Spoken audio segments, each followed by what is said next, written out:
Subscribe and press the bell icon to never miss a video again.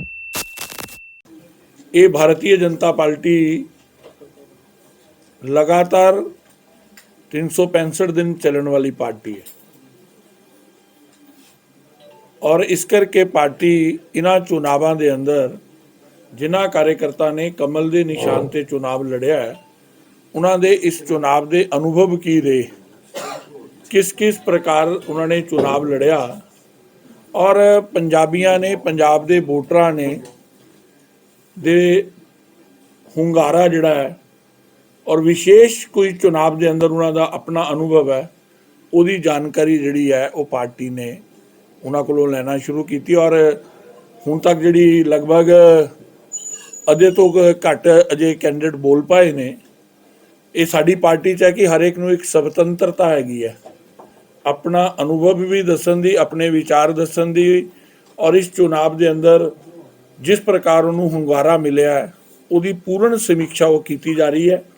और जड़ा मैं ये कह सकता कि जिस प्रकार का उत्साह और जिस प्रकार का फीडबैक हुण तक चुनाव लड़े साथियों ने दिता है वो बड़ा उत्साहवर्धक है और भारतीय जनता पार्टी समूचे पंजाबियों की पंजाब के लोगों की पंजाब के वोटरां की धन्नवादी है कि बहुत सारे लोग प्रश्न खड़ा करते कि बीजेपी चुनाव किदां लड़ेगी। बीजेपी के राष्ट्रीय नेतृत्व ने देश के प्रधानमंत्री जी का पंजाब च 3 बार आना राष्ट्रीय अध्यक्ष जी का बार बार पंजाब के अंदर आना और गृह मंत्री अमित शाह जी ने जिस प्रकार इस चुनाव के अंदर रुचि दिखाई है वो एक बड़ा सीधा संदेश सी कि पंजाब भारतीय जनता पार्टी के लिए पंजाब पंजाबीयत पंजाब की एकता और पंजाब का विकास और जिहड़ा बीजेपी ने नारा दिता सी नवा पंजाब बनाने का उहदा जिक्र बार बार देश के प्रधानमंत्री जी ने अपनी रैलियां किया और उसके बाद जो पंजाब च परिवर्तन एक आया पार्टी नूं लैके जिहड़ी उत्सुकता वधी वो साडे लिए एक बहुत अच्छे फीडबैक जिहड़े है उहदे आ रहे ने और यही जानकारी आप सब दे नाल साझा करने लिए अज बुलाया और अज 3 बैठकां पार्टी कर रही है। ये एक बैठक हो गई है ये दोपहर भोजन तक चलेगी इस तो बाद पार्टी की जिहड़ी चुनाव संचालन समिति है जिन्होंने सारे चुनावी प्रबंधों नूं कीता उहदे अलग अलग सैक्टर रहिंदे ने उन्हां दा जिक्र करना तो लगभग 36 डिपार्टमेंट जिहड़े है ये चुनाव लड़ाने के लिए काम कर रहे सी उस तो बाद उन्हां दा फीडबैक पार्टी ने लेना और लास्ट बैठक के अंदर पार्टी के जिहड़े जिला अध्यक्ष ने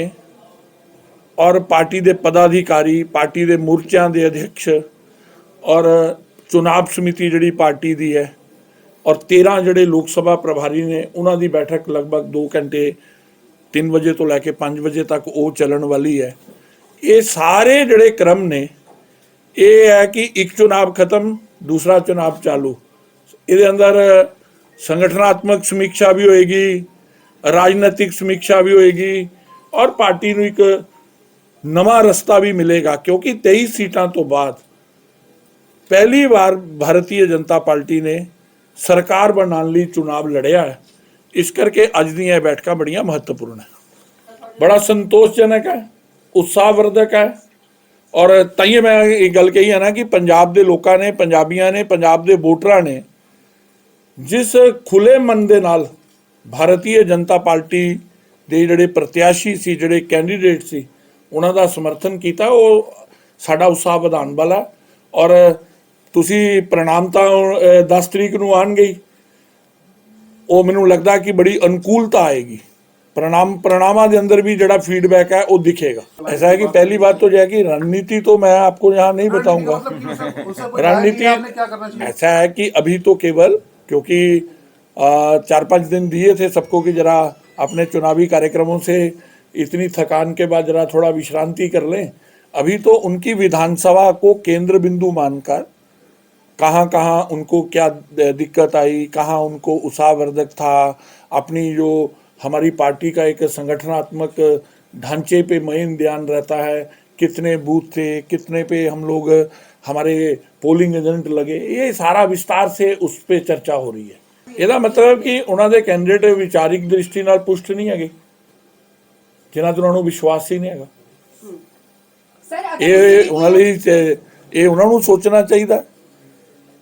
विक्रम सिंह मजीठिया ने सर बयान दिया था कि हम भारतीय जनता पार्टी के साथ सरकार बना सकते हैं, तो क्या इस पर भी आज नहीं, आज कोई ये प्रश्न नहीं है। आज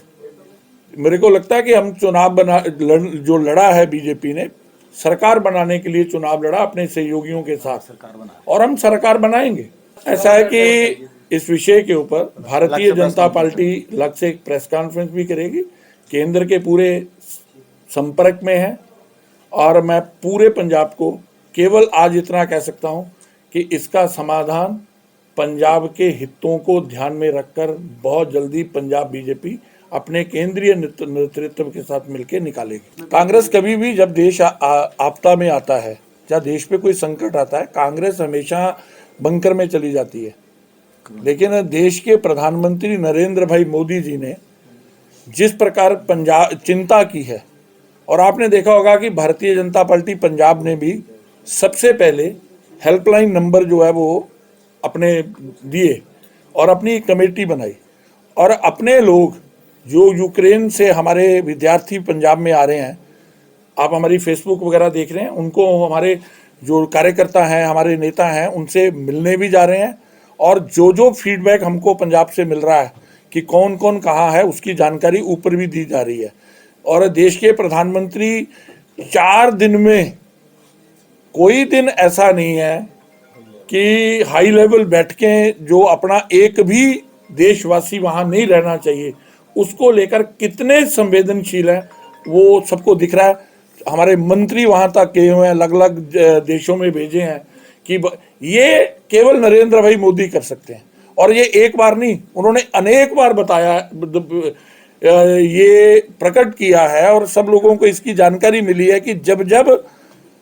विदेश के अंदर अपना एक भी भारतीय किसी संकट में आया है तो देश के प्रधानमंत्री और केंद्रीय सरकार जो है चट्टान की तरह खड़ी हुई है। Subscribe and press the bell icon to never miss a video again.